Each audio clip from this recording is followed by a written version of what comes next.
Hi, I'm Mac McCarthy, and I help people with their breakups. And I got sound today. Dun dun dun dun dun.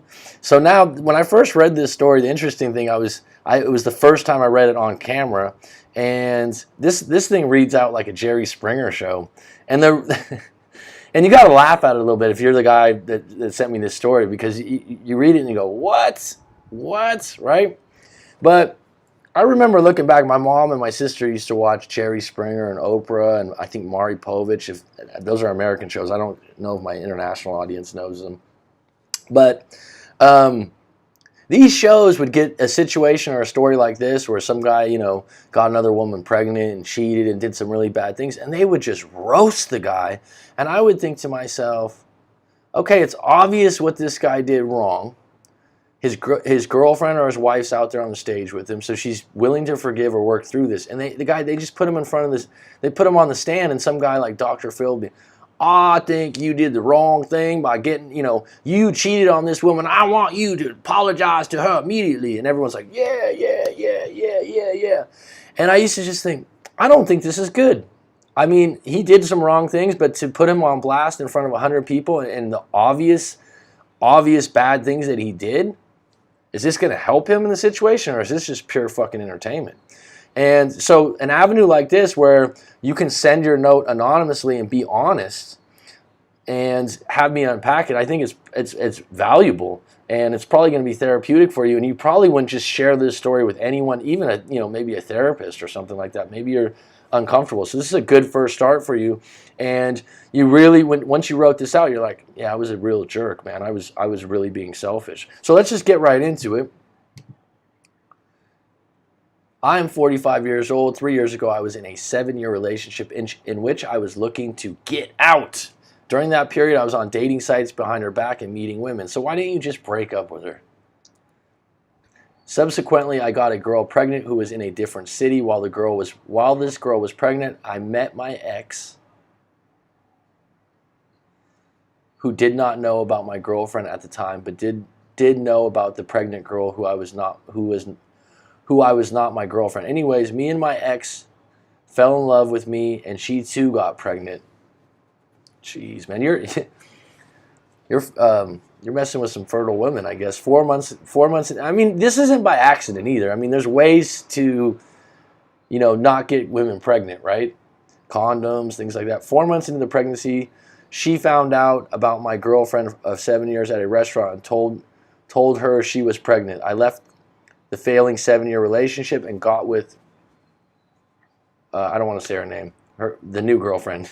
Again, who is the subject of this email. We got engaged, moved in together, and had a beautiful son. So your ex of 7 years also was pregnant, if I'm correct. I'm a little confused. Okay. And had a beautiful son. Congratulations. It's not all bad, is it? Unfortunately, my stupid ways started again. In February of last year, I met a 24-year-old girl at a bar. I cheated on my girlfriend with the girl for 8 months, and this girl got pregnant also. Again, this isn't by accident. I mean, you need to be responsible for this. It's reckless behavior, to be honest with you. But you know what? You're going to have to deal with it. So don't get too down on yourself because you got to be a responsible guy and take care of these kids.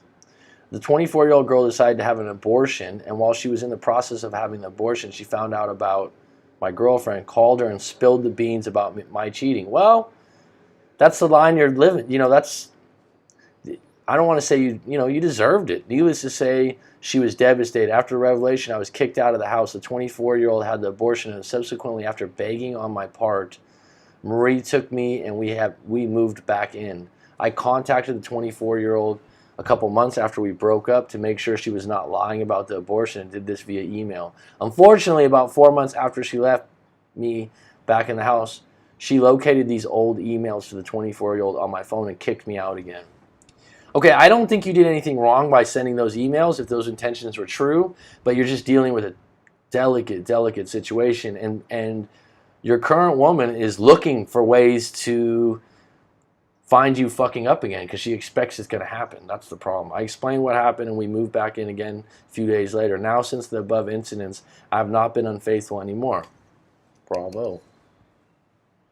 When Marie took me back, I promised to go to the doctor, diagnosed bipolar. So you're diagnosed bipolar. There's ways to treat that. Be more spiritual and have a better relationship with her son. So she has a son of her own besides yours, amongst other small things. So be more spiritual and have a better... So those are the primary things.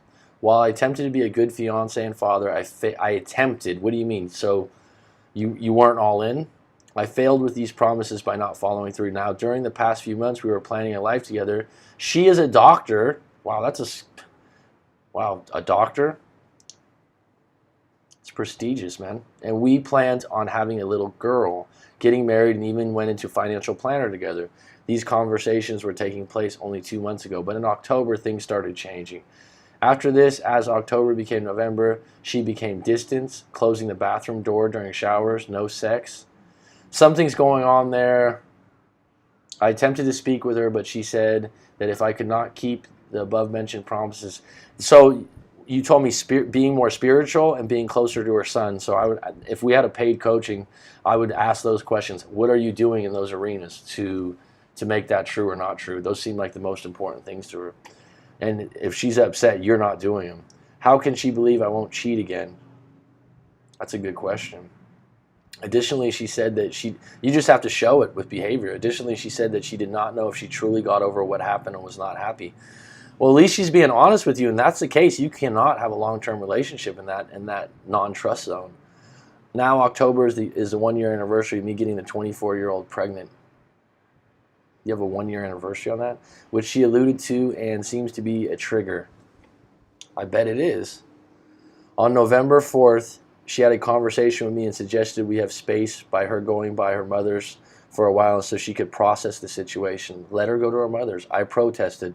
Let her go to her mother's. She's asking for time to think about things. And we kind of changed the subject. The next day we got into an argument and she stated she wanted out of the relationship. Yeah, because she's having trouble. You should have listened to her. Let her process the situation. She still might have broke up, but I did beg too much, but was desperate. I asked her to meet in person. Begging's never good. She declined and called again on the phone, but from her mother's house. While on the phone, she again stated she did not want the relationship. She's being decisive. You have to respect that. I stated that I would go to my parents and ask her to keep an open mind to the relationship. She stated she loved me and that she would.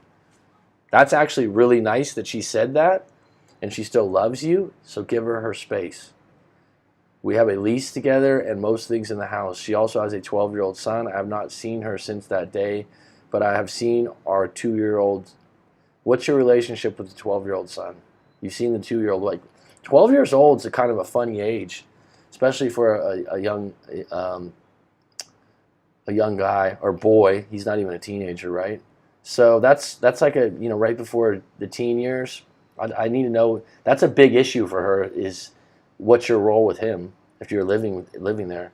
Who I get from her parents. So she's not even seeing you. You're seeing the parents. Okay. After the breakup for the past 3 months, she had been cold, only talking about my son and nothing about me. In fact, my clothes are still at the house we shared together. Look, I know the situation sounds fucked up, but I love her.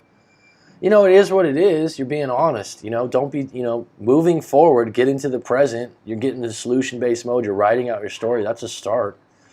We have a family, and I've already decided I will never stray again. It doesn't matter what you decided or what you didn't decide. I will be faithful to the marriage if it happens. What can I do? And I will donate. Well, thank you for the donation. I appreciate that. Anyone that wants to donate after one of these, it's your choice, $5, $10, $20, whatever. But thank you for that, because moving forward, that's where we're headed with this channel. When I do these emails, and especially these longer ones, I think it's only right and it only makes you feel better, because by doing that, I'm able to get to a goal of doing this on a podcast and doing more free emails. Okay, so I realize you'll be faithful in marriage. I think she knows that. I think she knows you love her. I think she knows you love your son together. And the fact that just 2 or 3 months ago you were pretty serious about things. You need to listen. She needs to process the situation. She needs time away from you. I would respect that a little deeper. And when maybe you meet her and go, you know what, maybe it's best we just don't meet for a while and you just meet the parents if she's being cold with you. And it's probably because in her presence, you're probably being weak and needy, and it makes her uncomfortable because you want her back. You've used the word desperate about yourself. So maybe it's not good for you to be in her presence right now. And you aren't going to be able to prove anything. It's just going to take time. There is a possibility that she gets back together with you because of the kid. I would need to talk to you a little bit further about the relationship with the 12-year-old son or stepson and what she means by being more spiritual and the little things that she mentioned. Because you can't just go, hey, I'm never going to cheat again and I'll be faithful. That's not the whole issue is what I'm seeing. So in this particular case, we could unpack this further in a coaching session if you like. And the fact that you sent your story and it's been read, you get 2 hours at $200, which is a pretty good price. So I hope that helps you. And anyone else out there that wants to visit writemac.com and tell your story, I will make a video. Thank you.